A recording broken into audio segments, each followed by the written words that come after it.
উজান থেকে নামা ঢল ও টানা বৃষ্টি নিয়ে কয়েকদিন ধরেই দুশ্চিন্তায় ছিলেন সুনামগঞ্জের হাওরের কৃষক। তবে গেল ২৪ ঘণ্টায় বৃষ্টি না হয় কিছুটা স্বস্তি ফিরেছে। এই সুযোগে হাওরের অবশিষ্ট ধান দ্রুত কেটে ঘরে তুলছেন কৃষক। পাশাপাশি কাটা ধান দ্রুত মাড়াই ও শুকাতে ব্যস্ত সময় পার করছেন তারা। তবে শ্রমিক সংকটে ভোগান্তি পোহাতে হচ্ছে কৃষকদের। মেশিন দিয়ে বাঙ্গাই না তেরপালের মধ্যে ঠিকই মাইরা তুইছি তা গেরা উঠতে রইতে ভাবে বুঝাইতে পারছি না। একবারে সবটা মিনাশ হয়ে গেছে।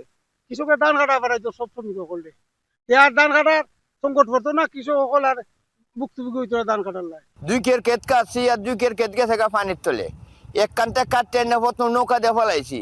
এদিকে গতকাল বৃহস্পতিবার রোদের দেখা মিললেও আজ সকাল থেকে আবারও বৈরী আবহাওয়ায় বদলে গেছে কিশোরগঞ্জের বোরো ফসলের চিত্র। বাড়ছে পানি, তলিয়ে যাচ্ছে বোরো ধান। জেলায় এখন পর্যন্ত প্রায় ৬,৫০০ হেক্টর বোরো ধানি জমি পানির নিচে চলে গেছে। এতে ক্ষতিগ্রস্ত হয়েছেন প্রায় ২১,০০০ কৃষক। কালকে দিনটা ভালো ছিল, আজকে হঠাৎ করে আবার দিনটা আবার খারাপ করছে। এদিক ডুবে গেছে গা, এদিকটা তো দেখতে আছেন, এই যে একজনে কাটতেছে, আমি থেকে কেটে নিয়ে আসতেছে। বৃষ্টি আইলে তো আমরা আর ধান লাগানো সম্ভব নাই।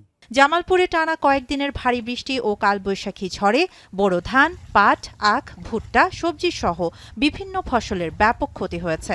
জামালপুর জেলা কৃষি সম্প্রসারণ অধিদপ্তর জানিয়েছে, চলতি বোরো মৌসুমে ১,২৬,৩৮৫ হেক্টর জমিতে বোরো ধান চাষ হয়েছে। কয়েকদিনের ভারী বৃষ্টিতে ১,০২৫ হেক্টর জমির পাকা ও আধা পাকা ধান তলিয়ে গেছে।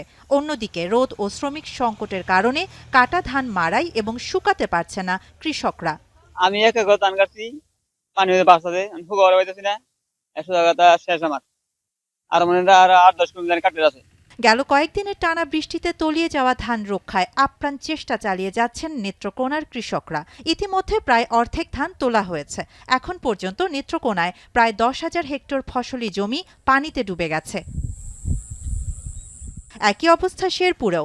টানা ভারী বর্ষণ এবং কালবৈশাখী ঝড়ে বোরো আবাদের ব্যাপক ক্ষতি হয়েছে।